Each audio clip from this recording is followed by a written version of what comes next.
Tonight we have the privilege of hearing from a beloved member of our exemplary senior class.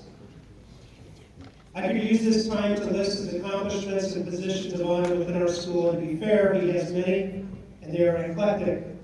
For example, he's president of the Spanish Club, the bowling team captain, vice president of the Dwenger student body, and many, many more. But this only scratches the surface of this young person. The true story of this young man is best exemplified in his character and personality. From his quiet confidence in the classroom to his exuberant spirit in the sanctuary, this young man reminds us all of what it means to be a saint. I am honored tonight to introduce to you our student speaker, Mr. Jack Stefanek. Everybody, Jack.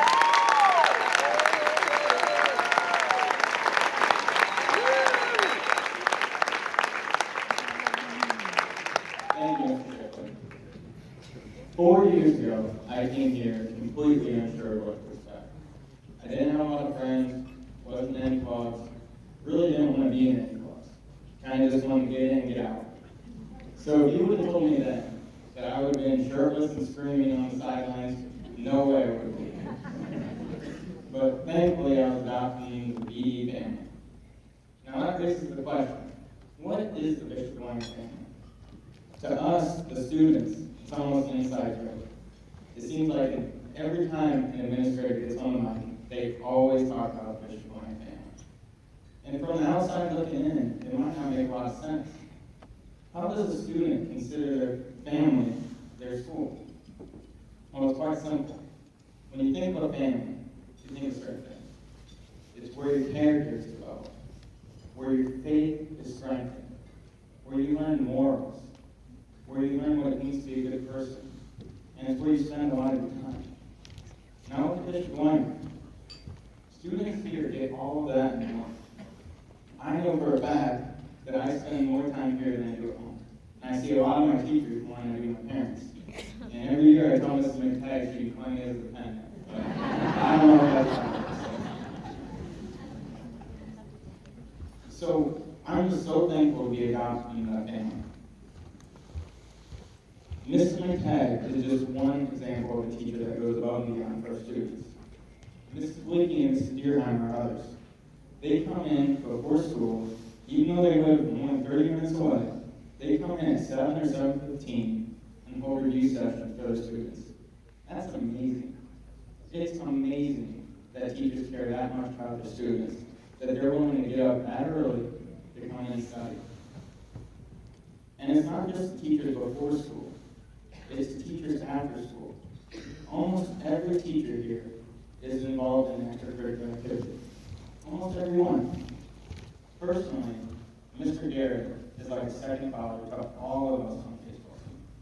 He's always in campus ministry, ready to give spiritual, fatherly advice to every single one of us. And I'd like to thank him for that. Because Mr. Fred Tone was never my principal. In fact, he retired long before I arrived. But when I was writing the speech and thinking about this, I was asking faculty members about him, and they said that he exemplified the law of connection. And for those of you who don't know, the law of connection says, always touch a person's heart before you ask for help. Always make them feel loved before you ask them to do something for you. Mr. Tone was this law to a T. He knew every student by name here at Bishop Dwenger. He wanted to deliver a quality education, but he also wanted to know the little things about each student. And he's truly what started this family. And that reminds me of a story 2 years ago. Another senior and I were playing golf at River Bend Golf Course. And we walked into the clubhouse, and we were getting tea time, just normal stuff. And we saw two Dwenger legends, Mr. Tone and Mr. Don Ryan. We said hi, and I just kind of walked out. And quite frankly, I was hurting because I was hit out of bounds on the first tee. I didn't want to see him do that. So I was kind of hurting. And they came out, and Mr. Tone was flying up in the golf cart. Oh, jeez. What do we do? And he came up and he said, "Hey, I hope you two don't mind this old fella's tagging along today."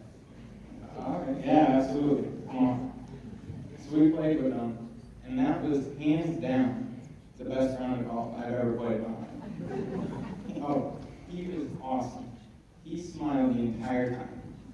And I don't know if any of you have ever played there before, but on hole number 6, there's a pine right there.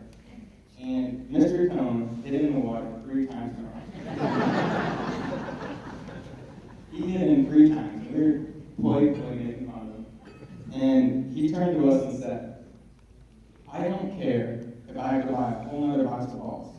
I'm going to hit it with this pine. And sure enough, on the 4th shot, he hit it right back in the water. I didn't want to give you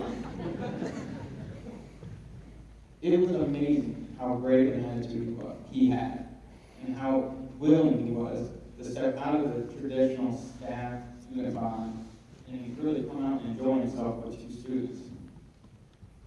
What strikes me most about that whole day is that those 2 men didn't have to change their tea time to play with us.